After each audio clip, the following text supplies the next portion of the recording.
The charity has found that almost 85,000 children under the age of 5 have starved to death since fighting began in 2015. There are 14 million people in Yemen at risk of famine. 2.2 million are children.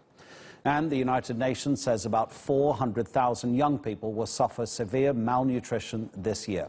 Save the Children says the figures could in fact be much higher.